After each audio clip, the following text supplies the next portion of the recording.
ఆదికాండము అధ్యాయము 19 సొదొమ దహనము. దేవదూతలు ఇద్దరు ఆ సాయంకాలము సొదొమ వచ్చిరి. అప్పుడు లోతు నగర ద్వారము వద్ద కూర్చుండియుండెను.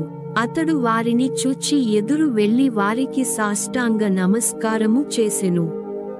అతడు వారితో, అయ్యలారా, మీరు ఈ దాసుని ఇంటికి రావలయునని వేడుకొనుచున్నాను.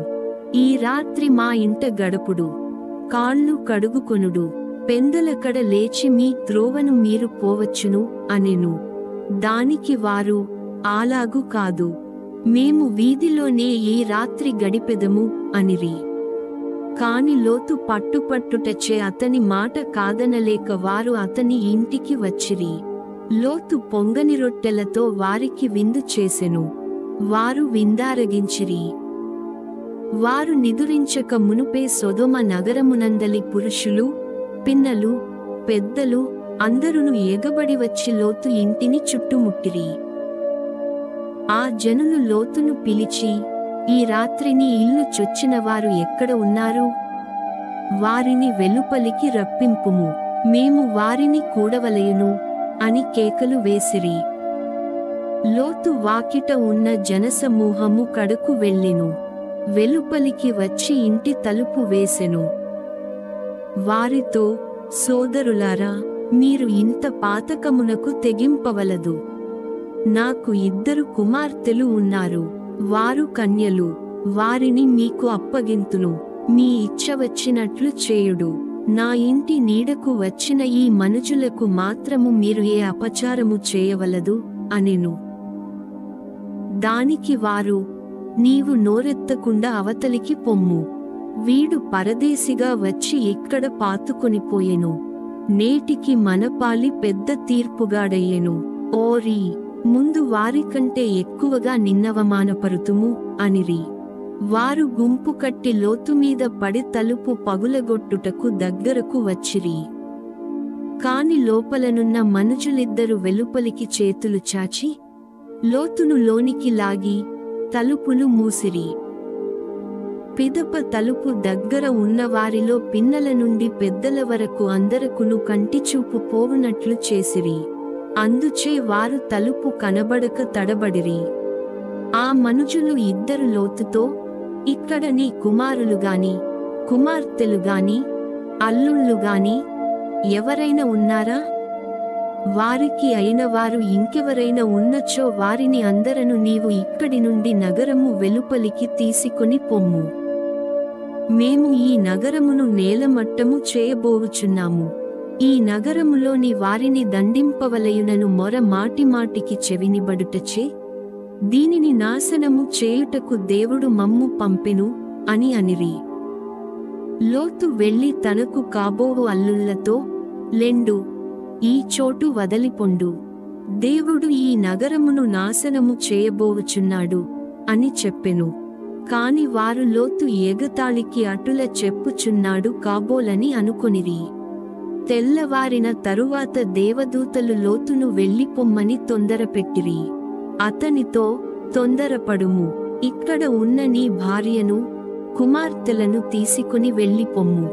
పోకున్న ఈ నగరము వారు తాము చేసిన తప్పులకు అగ్గిపాలగునప్పుడు నీవును బుగ్గి అయిపోదువు అనిరి. కాని లోతు జాగు చేసెను. అయినను దేవుడు అతని పట్ల కనికరము చూపెను.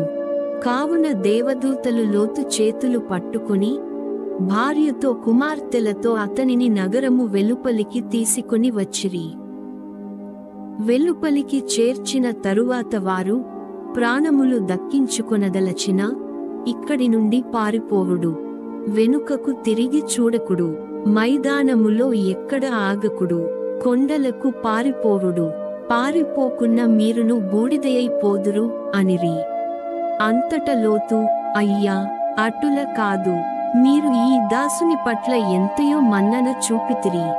నా ప్రాణములు కాపాడి మీకు నాయందున్న దయ ఎంత అధికమో రుజువు చేసితిరి. నేను కొండలకు తప్పించుకొని పోలేను, అక్కడ ఉపద్రవముల పాలై చచ్చిపోవుదునేమో. ఇదిగో, పారిపోవుటకు ఇక్కడికి దగ్గరగా ఒక చిన్న ఊరున్నది. నన్ను అక్కడికి తప్పించుకొని పోయి బ్రతుకనిండు. అది ఆ చిన్న ఊరు అనెను. దేవదూత అతనితో, నీ మనవి మన్నింతును, నీవు చెప్పిన ఆ ఊరిని నాశనము చేయను. తొందరగా నీవు అక్కడికి పారిపొమ్ము, నీవు అక్కడికి చేరుదాక నేను ఏమీ చేయజాలను అనెను. కావుననే ఆ ఊరికి సోయరు అను పేరు వచ్చెను.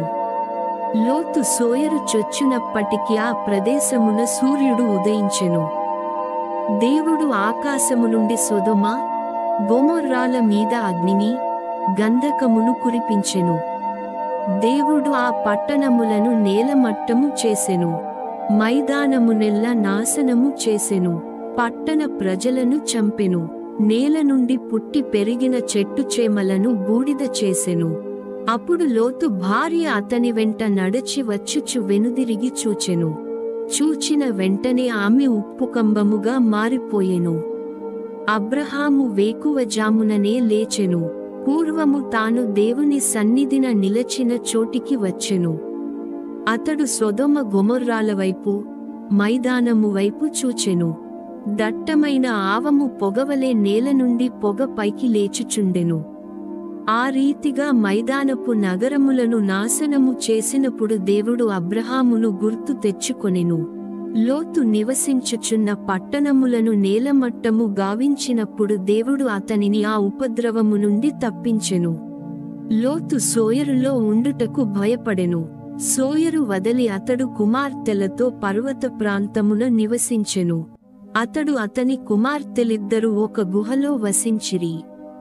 ఇట్లుండ అక్క చెల్లెలితో, మన తండ్రి ముసలివాడాయెను, లోకాచారము ప్రకారముగా మనలను కూడుటకు ఒక్క మగపురువైనను దేశములో కనబడుటలేదు గదా.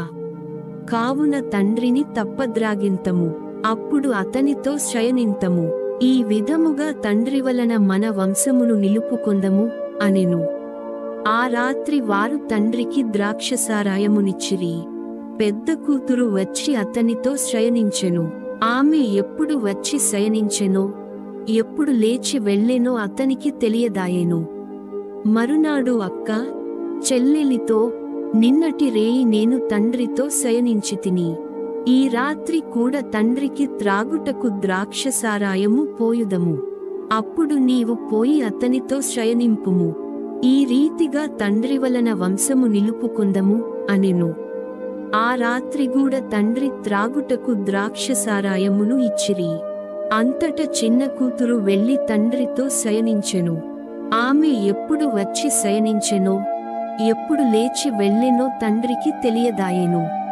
ఈ విధముగా లోతు కుమార్తెలు తండ్రి వలన గర్భవతులైరి. వారిలో పెద్ద కూతురు కుమారుని కని అతనికి మోవాబు అను పేరు పెట్టెను. అతడే ఇప్పటి మోవాబీయులకు మూలపురుషుడు. చిన్న కూతురు ఒక కుమారుని కని అతనికి బెన్ అమ్మి అను పేరు పెట్టెను. అతడే ఇప్పటి అమ్మోనీయులకు మూలపురుషుడు.